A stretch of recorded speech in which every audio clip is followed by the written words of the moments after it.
Hello everyone, this is Arpit Agnihotri. Welcome to Vedant classes. My dear students, आज मैं आपको बताऊंगा कि आप कैसे केमिस्ट्री को अच्छे तरह से प्रिपेयर कर सकते हैं आपके बोर्ड एग्जामिनेशन के लिए, क्योंकि केमिस्ट्री एक ऐसा सब्जेक्ट है जो बहुत कंफ्यूजिंग भी होता है। समटाइम्स रिएक्शन हमें परेशान करती हैं और भी लाइक जो कॉन्सेप्ट होते हैं वो भी हमें डिस्टर्ब करते हैं। कभी कभार कंफ्यूजिंग कॉन्सेप्ट भी होते हैं। 11th और 12th के जो बच्चे हैं उनको तो और भी ज़्यादा दिक्कत होती है, क्योंकि उसमें एक्सेप्शंस बहुत होते हैं। But 10th class like easy portion, like topics भी काफ़ी अच्छे हैं जो आप अच्छे से प्रिपेयर कर सकते हैं। सी केमिस्ट्री में एक तो थ्योरी का पार्ट बहुत ज़्यादा होता है। थ्योरी को कवर करने के लिए आपको क्या करना होता है, कॉन्सेप्ट जो है राइट करके आप अच्छे से प्रिपेयर कर सकते हैं।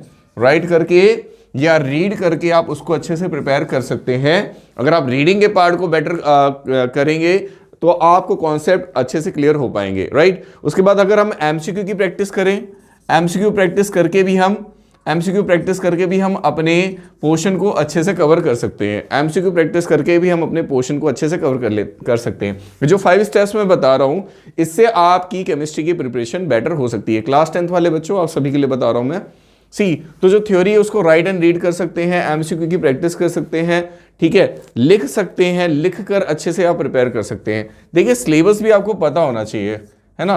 और सिलेबस के बाद उसके कुछ इंपॉर्टेंट टॉपिक्स पता होने चाहिए आपको कि क्या इंपॉर्टेंट टॉपिक्स है। अगर मैं क्लास 10th केमिस्ट्री की बात करूं, क्लास 10th केमिस्ट्री में इंपॉर्टेंट टॉपिक्स ये होता, इंपॉर्टेंट चैप्टर, इंपॉर्टेंट टॉपिक आपको, लाइक चैप्टर तो number 1, chapter number 2, chapter number 3 और चैप्टर नंबर 4, इसमें इंपॉर्टेंट टॉपिक जो हैं वो हर एक चैप्टर में अलग अलग है। अगर मैं चैप्टर 1 बताऊं जिसमें केमिकल रिएक्शन इक्वेशन है, तो 5 टाइप्स ऑफ इक्वेशंस आप पढ़ लीजिए, समझ लीजिए, उनकी डेफिनेशन याद कर लीजिए और एक एग्जांपल याद कर लीजिए। मोस्ट प्रेफरेबल है कि आपको अच्छे से वो लर्न हो जाएगा, राइट। कि लाइक चैप्टर नंबर 1 में इक्वेशंस और लाइक डेफिनेशन, और जो डेफिनेशन और इक्वेशन है इनके एग्जांपल उसी में आते हैं, तो आप उनको अच्छे से प्रिपेयर करें। तो लाइक इक्वेशन को प्रिपेयर करने का भी एक तरीका होता है ना, क्योंकि इसमें आप प्रॉब्लम में फंसोगे। इक्वेशन में चैप्टर 1 में जो इक्वेशंस आएंगी उन्हें कैसे आप प्रिपेयर करोगे। तो जो इक्वेशंस हैं, लाइक रिएक्शंस हैं, जितनी भी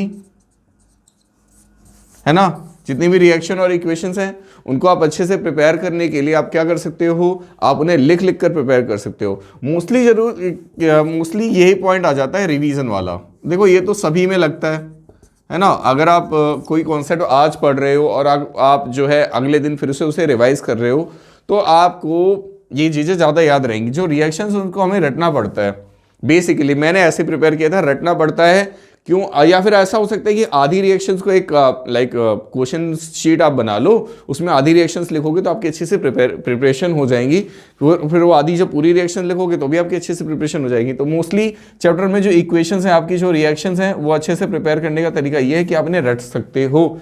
रटना एक अच्छा ऑप्शन है इसमें, इस रिएक्शंस के लिए। क्योंकि जैसे आपसे पूछ लिया कि डीकम्पोजिशन रिएक्शन, तो आप एक कोई रिएक्शन आपकी रटी हुई होगी लाइक डीकम्पोजिशन की, तो आप एक बेटर एग्जांपल दे पाओगे। इसके साथ साथ हमें अंडरस्टैंड भी करना है कि कॉन्सेप्ट क्या है, राइट। ठीक है, चैप्टर 2 है। चैप्टर 2 में रिएक्शंस है रिलेटेड, सॉल्ट से रिलेटेड रिएक्शंस है।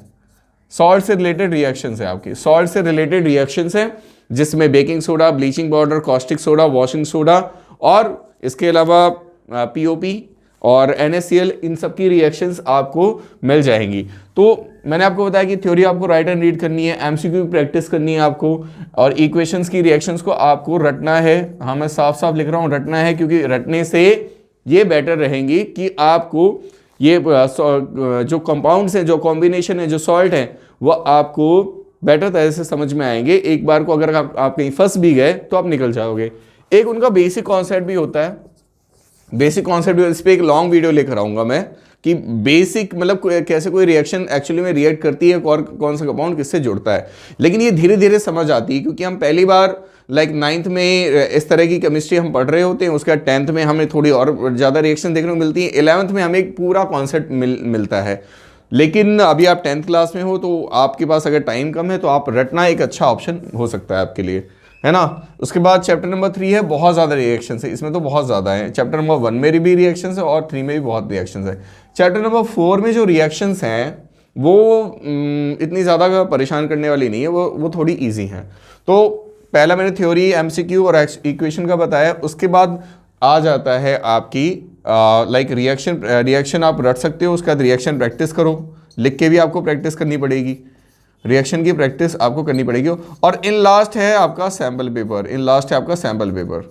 सैम्पल पेपर में जैसे आप केमिस्ट्री का कोई टॉपिक कर रहे हो, है ना, मोस्टली लाइक बच्चे अगर मुझे कहते हैं कि सर मैंने ये टॉपिक पढ़ा है, आपने कोई टॉपिक अगर पढ़ा है तो एट दैट टाइम आप उसके एमसीक्यूज के भी क्वेश्चन कवर करो, और हो सकता है तो उसके क्वेश्चन आंसर का पोर्शन कवर करो। इस तरह से प्रिपरेशन हो सकती है, क्योंकि एक बार में तो 4 चैप्टर आप पढ़ नहीं लोगे और उसमें भी बहुत ज्यादा टॉपिक है। तो टॉपिक कवर करो, एमसीक्यू क्वेश्चन करो और क्वेश्चन आंसर्स करो, राइट। लास्ट में सैम्पल पेपर है, ये इसके स्टेप्स हैं ताकि आपकी केमिस्ट्री अच्छे से प्रिपेयर हो पाए। सैम्पल पेपर तो बहुत ज़रूरी है, क्योंकि उसी से हमें पता लगेगा कि क्वेश्चन किस तरह बनकर आता है, हम किस तरह क्वेश्चन को सॉल्व कर पाते हैं। सैम्पल पेपर के सॉल्यूशंस आप देखिए, एमसीक्यूज देखिए, तो आपको बहुत सारी चीज़ें बेटर प्रिपेयर हो जाएंगी। मार्केट में बहुत सारे सैम्पल पेपर आपके लिए अवेलेबल हैं, आप इसे बहुत अच्छे से प्रिपरेशन कर सकते हैं। सिलेबस आपको पता है, सारा सिलेबस आपको पता है। मेरे लाइक एक ओल्ड वीडियो मैंने डाला हुआ है, उसमें सिलेबस आपको पता है। लाइक अभी 1 वीक पहले मैंने वो वीडियो अपलोड किया हुआ है, तो सिलेबस आपको पूरी डिटेल में आपको पता है कि क्या है, और टॉपिक्स उसमें मैंने इंपॉर्टेंट आपको पहले से ही बताए हुए हैं। जो सबसे ज़्यादा प्रॉब्लम फंसती है केमिस्ट्री में वो इक्वेशन है, आप उन इक्वेशंस को कैसे प्रिपेयर लिख कर रट्टा मारकर आप अच्छे से प्रिपेयर कर सकते हो। यही अच्छा ऑप्शन है। क्यों? क्योंकि इससे ज़्यादा नहीं आएगा। लाइक आपको लगता है इससे बाहर से आएगा, नहीं, बाहर से नहीं आएगा। जो भी आपका पोर्शन है, जो आपकी थ्योरी है, उससे ही आएगा, एनसीईआरटी से ही आएगा। सो theory, right and read, MCQ practice, equation reaction रट्टा मारो, रिएक्शन की प्रैक्टिस करो लिख लिख कर, और उसके बाद सैम्पल पेपर लगाओ। आई एम श्योर आपकी केमिस्ट्री की प्रिपरेशन अच्छी हो जाएगी। ओके स्टूडेंट्स, आपके बोर्ड एग्जाम के लिए best of luck. Thank you very much.